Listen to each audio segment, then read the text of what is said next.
se retrouve pour un nouveau numéro de votre émission Ndakisa.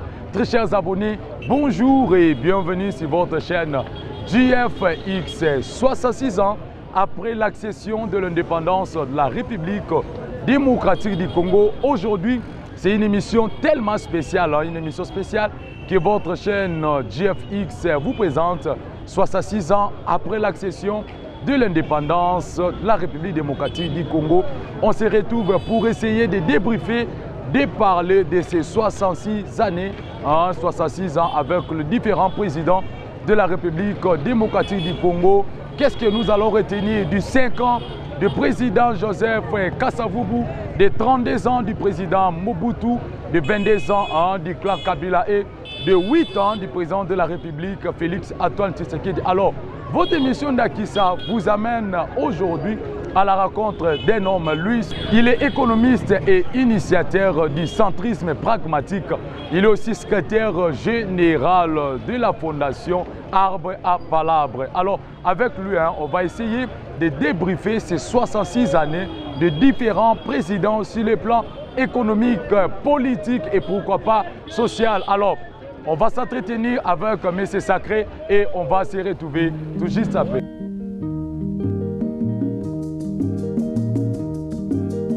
Mikolo tosekanaki na mosolo ya mboka Congo ekoki tofungwani misolelo tomoni bozoba nyonso tosali mpo ya kobongisa Congo aveni ebongi tosala moto nyonso ata mwana Congo ya mosolo mpembe ya nzoku Congo ya bwanya kasa ya mbila Congo ya makasi moto ya nkoi.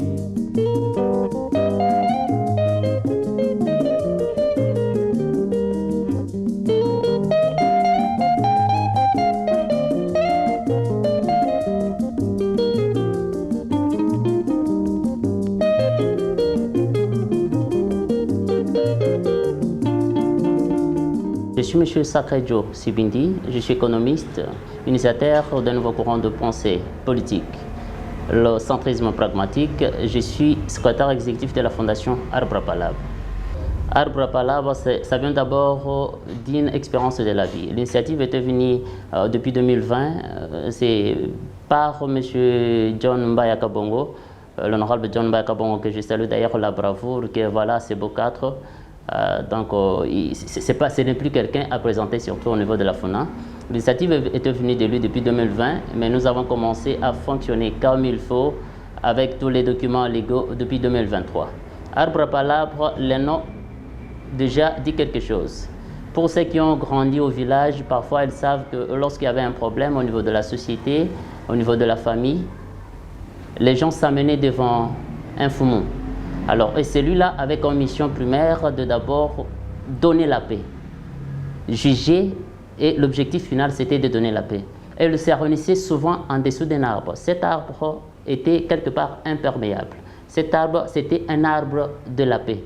Alors, c'est cet arbre-là que nous avons pris à l'initiative de l'honorable John pour dire que nous sommes là pour terminer, trouver solution aux problèmes qui peuvent venir entre nous. Comme nous sommes tous Congolais, même si nous avons des problèmes, que vous soyez Moussoaïli, Moukongo, Moutobandundu, ainsi de suite, nous devons toujours trouver un point de rencontre, nous devons toujours trouver la paix entre nous. C'est ainsi que nous allons demeurer pour construire un pays plus beau qu'avant. Nous œuvrons principalement dans le domaine social, dans le domaine de l'éducation, dans le domaine de la santé et dans le domaine de l'humanité. Parler de ces 106 ans de l'indépendance aujourd'hui, en grosso modo, peut-être ça ne sera pas une bonne chose parce que nous avons eu à passer 2 années et avec beaucoup de dirigeants. Moi, je trouve que trouver peut-être un bilan global serait une erreur de ma part. Je trouve important de parler de chaque dirigeant qui a eu à se placer à la tête de ce beau pays. Avec le président Kasavubu, moi je retiens de lui jusque-là, c'était un homme qui était à la défense totale de la souveraineté. Il s'est battu malgré il a eu à diriger le pays pendant une période de troubles politiques. Lorsque je parle de troubles politiques, je ne vois pas de marche par-ci par-là, comme ça se fait actuellement, mais je parle, c'est l'époque où il y a eu de sécession, où il y a eu l'intervention étrangère sur les sols. Maintenant, lui était mis au fond avec une mission spéciale de défendre la souveraineté. Mais malgré qu'après quelques temps, il n'a pas eu à stabiliser durablement les institutions, mais quand même son combat sur la défense de la souveraineté, il a eu à le mener bien à bord. Mais malgré, lorsqu'il commence une chose, il marque l'histoire de la Première République. Et notre histoire commence avec le président Kasavubu. Il marque d'abord l'histoire de la Première République. Avec lui, nous avons la première constitution. Parce qu'à des fois, les gens parlent aujourd'hui de constitution, ainsi de suite, mais l'histoire, certains risquent de la banaliser. La première constitution que nous avons eu à obtenir, c'était en 1960. Nous ne l'avons pas conçue. C'était une constitution accordée par la Belgique. Et là, c'était sous le règne du président Kasavubu. Non, mais je commence avec le point négatif. Bon, ça dépend d'abord du régime sous lequel il était en train d'évoluer. C'était d'abord un régime parlementaire. Avec un régime parlementaire, le président Kasavubu, malgré l'envie, malgré la volonté, malgré la force qu'il déployait jour et nuit pour bâtir un Congo plus haut qu'avant, il n'a pas pu concrétiser sa mission. Pourquoi? Avec un régime parlementaire, à tout moment, les parlements devaient se mettre debout, parfois pour contredire le président. Et ça, le président était revu à moindre hauteur et il ne pouvait pas faire tout ce qu'il pouvait. Il ne pouvait pas concrétiser sa vision.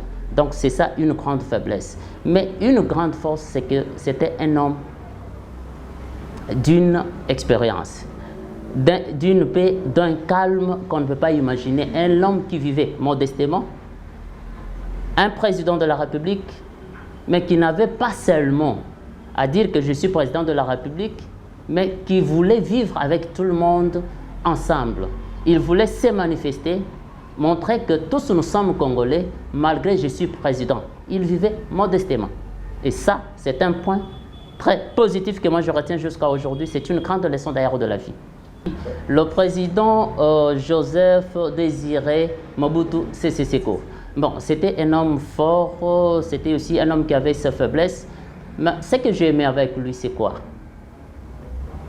Lorsque nous quittons 1960, nous arrivons à 1964, notre pays a connu un peu de secousses sur le plan politique et il fallait changer la constitution. Mais en 1967, lorsque le président Mobutu est au pouvoir, nous commençons avec la Deuxième République, bien qu'il a commencé en 1965. Mais un point très positif que je retiens de lui, c'est quoi? Il a commencé par où Kasavubu s'est arrêté. Les combats de Kasavubu étaient la défense de la souveraineté. Mais Kasavubu n'a pas eu à réussir totalement.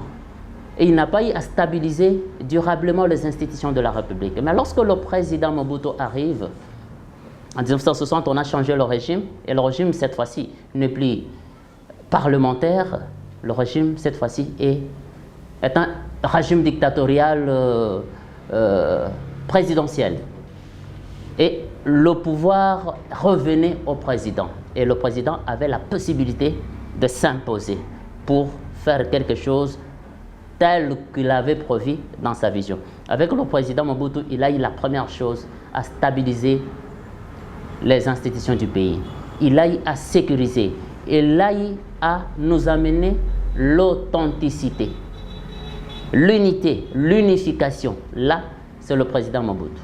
Pendant le règne du président Mobutu, et surtout en 1967, lorsqu'il commence avec son règne, il a eu à gérer, surtout sur le plan sécuritaire, la République démocratique du Congo, du Zaïre à l'époque, était à top. Sur le plan sécuritaire, personne ne pouvait bouger. Ça, c'est un point très positif que je retiens de lui. Nous étions sous la colonisation belge. L'État indépendant du Congo, c'était d'abord la Belgique qui dirigeait. C'était la Belgique qui avait le pouvoir. C'était la Belgique qui gérait. Alors, lorsque nous avons quitté l'État indépendant, vous comprendrez d'ailleurs que la première constitution, c'est que c'est la Belgique qui nous l'avait accordée. Quand la Belgique nous accorde cette première constitution en 1960, nous quittons l'État indépendant du Congo pour la République du Zaïre on change le régime. Ça signifie que la faiblesse constatée avec l'État indépendant du Congo, le pays était en quelque sorte entre les mains de la Belgique. Et c'est la Belgique qui pouvait décider. C'est la Belgique qui pouvait s'émusser sans avoir de retenue. Mais lorsque nous quittons, cette transition-là est marquée par un tournant décisif. C'est pourquoi avec le changement de régime, on quitte le régime parlementaire pour le régime présidentiel. Mobutu avait compris qu'il fallait récupérer la chose en main. C'est ça le point fort et c'est ça la plus grande leçon que je retiens de cette transition de l'État indépendant du Congo et la République du Zaïre. Économique n'a pas du tout évolué. Nous demeurions toujours comme des colonisés. Pendant que nous avions déjà quitté, nous sommes déjà un État indépendant. Sur le plan social, il y a un point qui est très important. Malheureusement, ce point est souvent oublié, c'est la situation démographique. Vous devez comprendre que le budget, le nombre d'habitants, ça joue beaucoup plus dans la vie d'un peuple. Alors, si nous pouvons partir sur le plan social, hier, ils vivaient un peu mieux par rapport à aujourd'hui, surtout par rapport à la situation démographique. Donc, le nombre d'habitants était moindre. Lorsque je parle du plan social, je ne vois pas seulement la manger, je vois les routes, je vois la circulation, tout fait partie de la situation sociale. Mais sur le plan économique, aujourd'hui est meilleur que demain. Le président Mzee Désiré Kabila, ce que je dois retenir de lui, c'est quoi? Un, il a pu mettre fin à la dictature de Mobutu. C'est ça le plus grand point que moi je retiens de lui. Sur le plan social, sur le plan économique, ainsi de suite, il n'y a pas de grands souvenirs.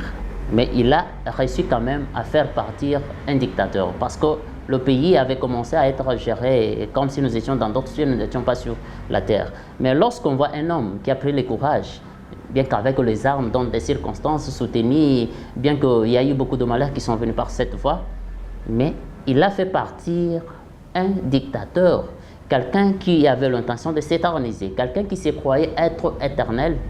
Il lui a fait comprendre que le plus éternel, c'est Dieu, c'est pas toi. C'est la plus grande, durant le plus grand souvenir que je retiens du président Mzee Kabila.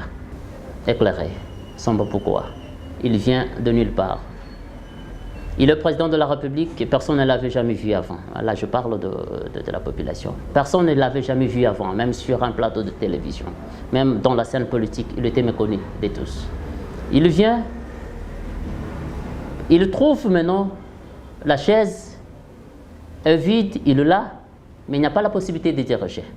Parce qu'avant que le président Mzee puisse partir, Désiré Kabila, avant qu'il ne puisse mourir, assassiné dans son cabinet de travail, ces mêmes ennemis-là de son père n'avaient pas laissé. Ils devaient se mettre debout. Ils ont continué et ils ont commencé. Ils ont créé une opposition contre lui. Alors, c'est comme ça, vous allez constater qu'en 2001, les choses sont un peu timides. Il commence, il y a beaucoup de gens de l'entourage de son père qui étaient là. Mais en 2003, il se rend compte que comme ça ne marchera pas. Nous devons nous réunir. Nous devons nous mettre tous ensemble pour parler, pour voir comment est-ce que nous devons faire avancer le pays. C'est alors que tout le monde se réunira à Sun City pour un dialogue intercongolais. Et vous vous rappellerez bien qu'à Sun City, nous avons eu à connaître une autre constitution. Alors, on a créé la formule 1+4. Seulement une politique pour dire à ceux qui semaient la terreur, ceux qui semaient la guerre, ceux qui s'étaient construits en opposition que nous sommes tous fils du pays, nous pouvons co-gérer. Venez, gérons ensemble pour que le pays puisse avancer. Alors, tout le monde s'est mis ensemble, mais la situation semblait parfois aller au début. Ça n'a pas marché. Mais ensemble, on devrait adopter une constitution. Et c'était là la constitution de la transition. En 2006, nous sommes allés aux élections. Bien que ces élections avaient émaillé de beaucoup d'irrégularités, bon, c'est une œuvre humaine qui ne doit pas toujours être parfaite. Après les élections de 2006, nous sommes allés en 2011, une deuxième expérience électorale, toujours avec beaucoup d'irrégularités. Mais là, quelque chose qui me choque, c'est en 2011. La constitution que nous avons, la constitution de 2005, cette constitution était modifiée, principalement à son article 20, pour modifier le mandat du président de la République. Et c'est ça ce qui me choque beaucoup plus dans sa gestion. La deuxième chose qui me choque dans la gestion du président Joseph Kabila, c'est lorsqu'il finit son mandat, il n'a pas pu respecter la Constitution. Le mandat d'un président de la République est de 5 ans une fois renouvelable. Le mandat qui devrait prendre fin en 2016, il a glissé jusqu'en 2018. Ça, c'est la deuxième chose qui m'a fait mal. Mais seulement, un point positif, c'est que nous avons hérité de lui, nous avons connu à partir de lui une alternance pacifique dans ces pays. Alors, le président Félix, il est d'abord, il vient d'une alternance pacifique. Lorsque je parle du point positif avec Joseph Kabila, le président Félix est acteur principal aussi dans cette alternance. Parce que lorsqu'il y a alternance, ça signifie qu'il y a quelqu'un qui sort, il y a quelqu'un qui entre. S'il y a quelqu'un qui sort, mais qui va entrer, mais qui va le remplacer, voilà que ce sont là les deux acteurs principaux dans cette alternance dont nous sommes en train de parler aujourd'hui. Donc, c'est un bon cadeau d'ailleurs qu'ils nous ont donné, un bon héritage, et le président Félix Tshisekedi est en train de continuer sur ces chemins-là. Les premières 5 années du président Tshisekedi, moi je l'encourage et je félicite. C'était les années d'ailleurs où, parce que la situation ne commence pas avec les Congolais en RDC. Lorsque quelqu'un accède à un poste, pas seulement un poste présidentiel, pour la première fois, il y a des choses qu'il doit apprendre. Il y a des secrets qu'il doit découvrir. Il y a des réflexions qu'il doit mûrir. Et il y a aussi des espoirs qu'il doit construire pour l'avenir de tout un peuple. Donc, les 5 premières années, c'était les années où il devait apprendre, il devait en même temps travailler, il devait avoir l'expérience du fauteuil présidentiel, et en même temps, il a travaillé.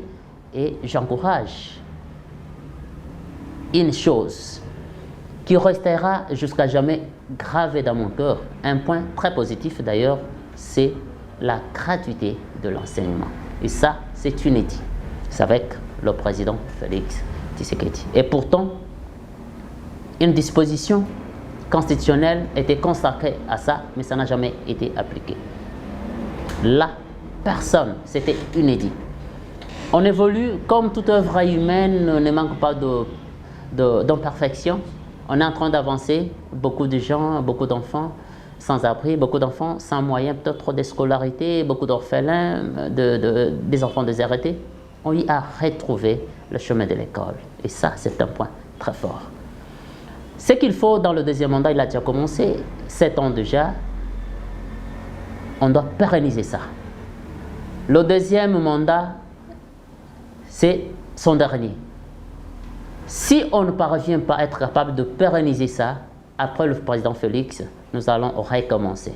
Après le président Félix, peut-être nous n'aurons pas la possibilité de continuer ou de dire que non, voilà, nous avons connu une alternance pacifique, que nous avons connu la gratuité de l'enseignement dans ces pays.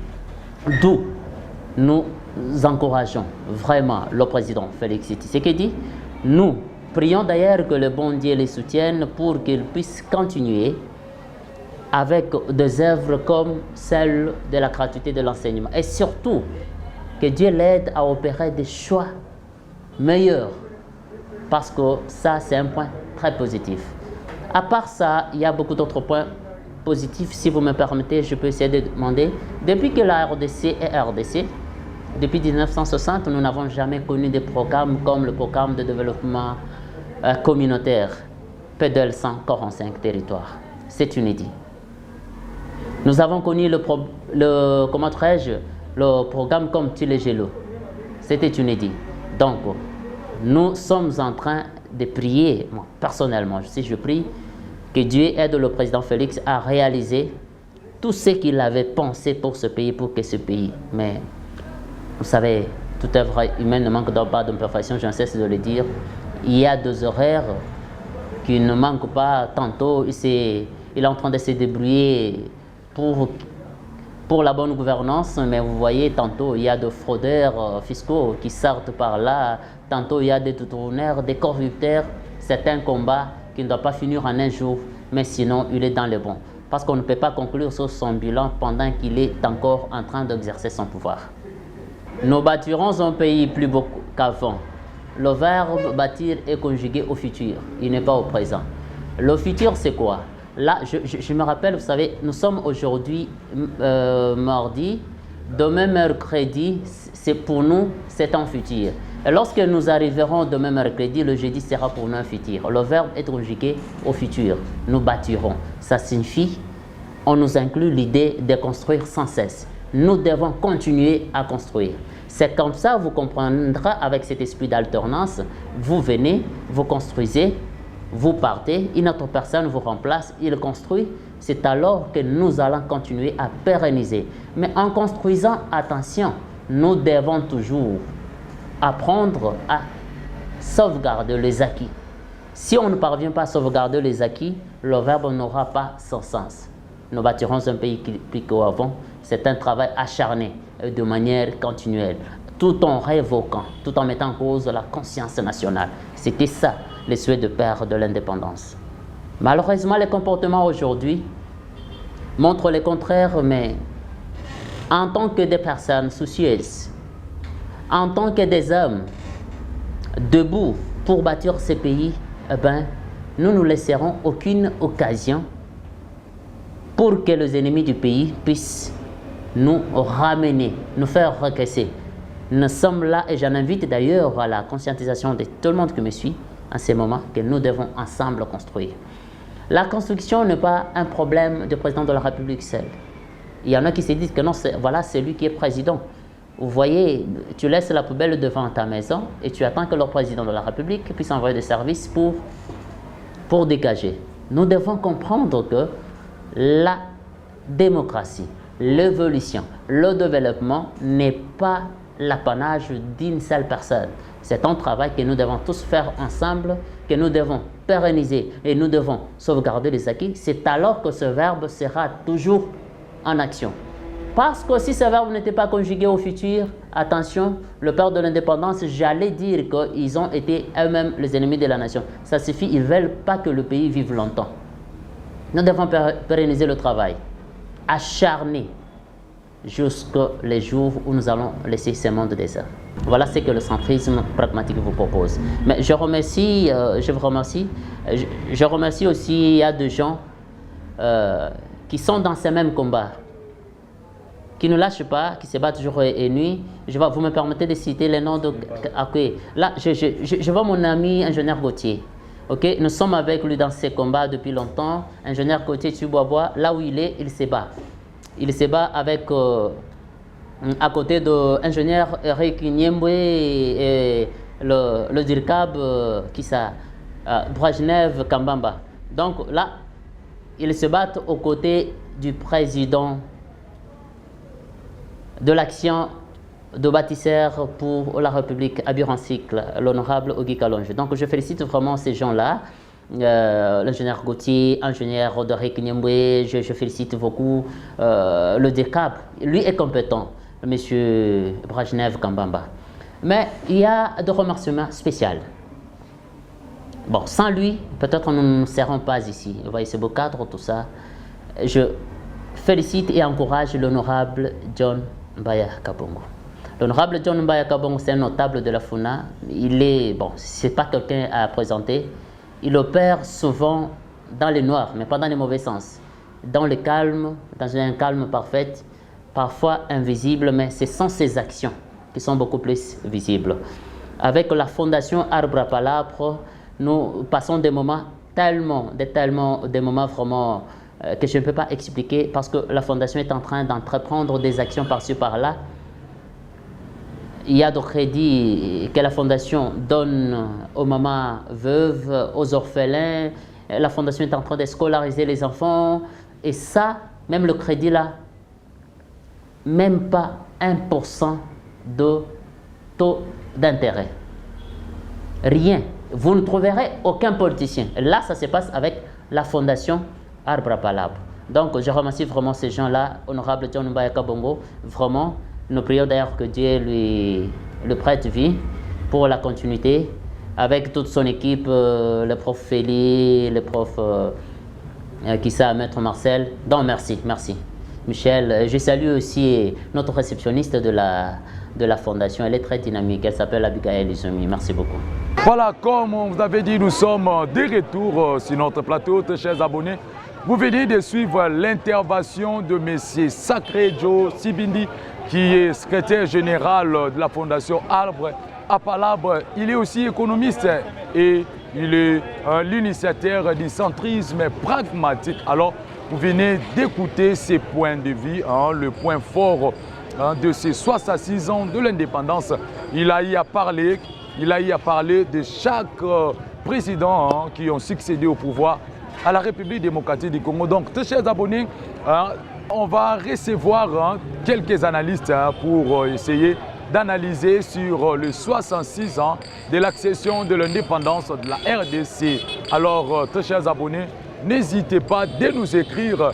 Nous bâtirons un pays plus beau qu'avant. Il a y à donner des pistes, il a y à parler sur comment faire pour bâtir un pays plus beau qu'avant. Alors, très chers abonnés, on vous invite à vous abonner, de partager, liker, commenter.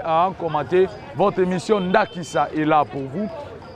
Donc, merci à M. Sacré qui avait accepté cet entretien. On a eu à entretenir avec lui. Écrivez-nous, votre chaîne GFX est là. Nous allons répondre à toutes vos questions. Partagez, aimez, likez. Quant à moi, je vous dis au revoir et on se retrouve au prochain numéro.